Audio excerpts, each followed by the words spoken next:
I'd like to ask you a little bit, because you're a super expert on this principle that the universe is extremely elegant and well organized.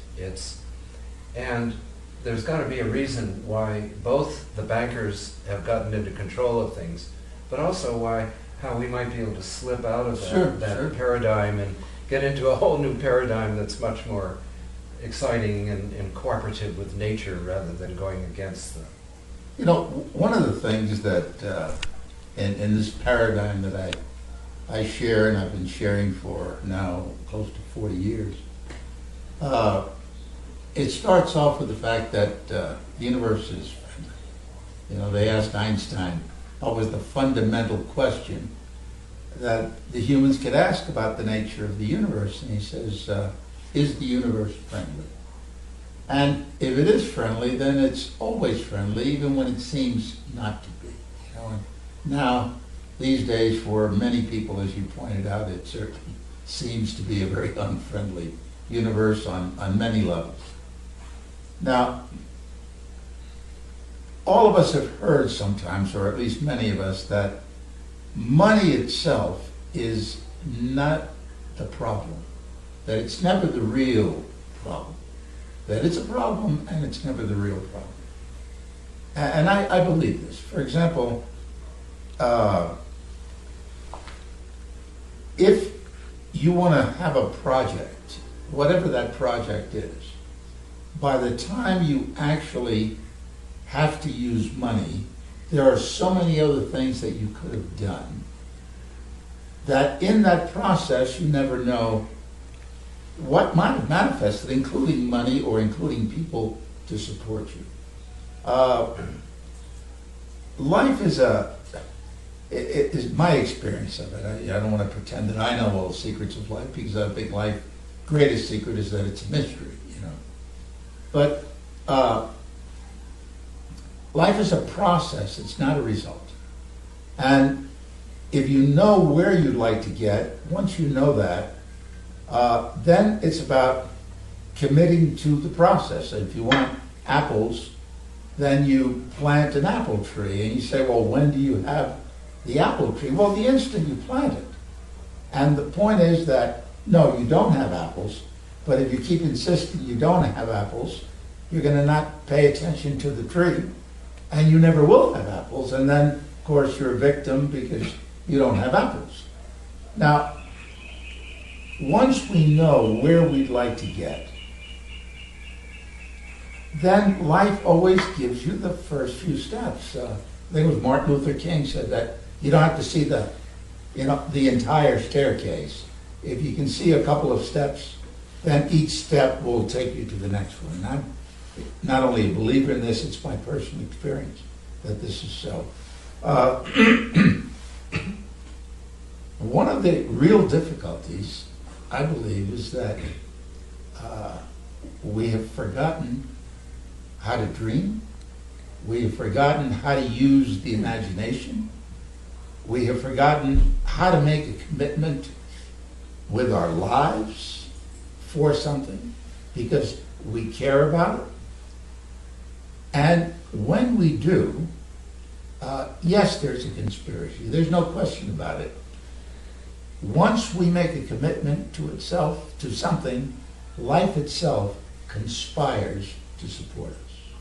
You know, out of all kinds of situations, you know, I could go on literally, not for hours, for days, excuse me, with personal anecdotes about times when I have made a commitment to a dream and others had no idea where it was going, except that I was committed to the process, and others started joining in. And one day you wake up, you say, gee, there are apples on the tree, you know. We've gotten there. And when that happens, you're the most surprised of all, because you've forgotten about the result. You've committed to the process. So if we need education, sure. I've studied money. I've even advised people economically in certain instances.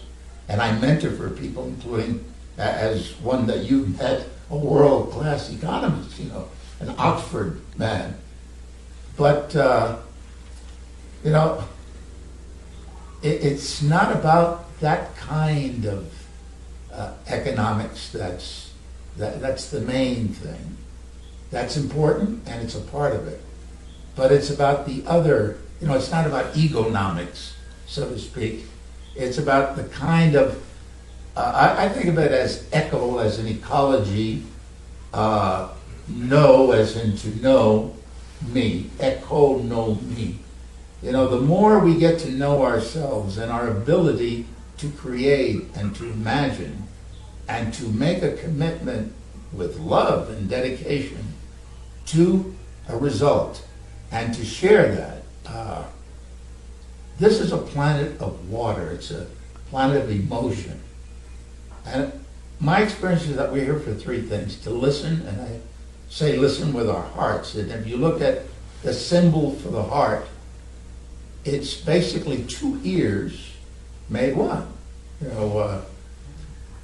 One of the masters talked about listening as seeing as through a single eye, but and people talk about the third eye, but few people talk about the third ear. And I like to talk about the third ear, and that third ear is the heart.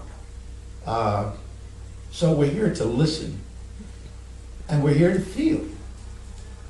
We're here to realize how many senses we have. My experience is that we have not 5, we have 15. And these are some of the things we explore in this soul medicine paradigm. And then we're here to give or to take action. Any action is a giving in one form or another. And the power, what powers all this, is the power of imagination. And Einstein pointed out that it's the greatest power in the universe. And it is. And one of the things, my latest book, I talk about imagine action. Because when you imagine an end result and you care about it, that intention and that caring immediately turns into an action. Imagine action. And then something happens. There's at least a tiny step, a nano step, that you can take. And when you take that, in chaos theory, they talk about the butterfly effect. If a butterfly flapping its wings in Mexico when there's a typhoon in Malaysia. And this is true. The nanoparticle is the most powerful single thing that we know. There are no big things. They're just, an infinite number of nanoparticles joined around a great idea. And it all begins with that first particle, that first drop of caring and imagination. And that's available to whoever dares to use their imagination. So the first step is there. And then once we have the resources, and here they have beautiful resources, then we have to care about it.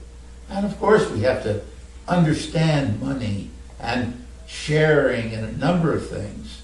And so I'm not anti-money, but I'm anti-usury. I'm anti the idea that for us to enjoy something, somebody else has to be without. That's absolutely, untrue and ridiculous.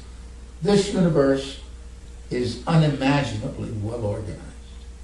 And as a part of this, we can begin to align ourselves with our particular part in it. It's not so much who am I, it's who am I today? And what can I do today? And when we talk about planning, people say, here's what I'm going to do. I say, no, how about starting with, say, 5 things that I want to be today? I want to be joyful, I want to be generous, I want to be free. And then, what can I do to do this and to share that with somebody else? And slowly, something happens.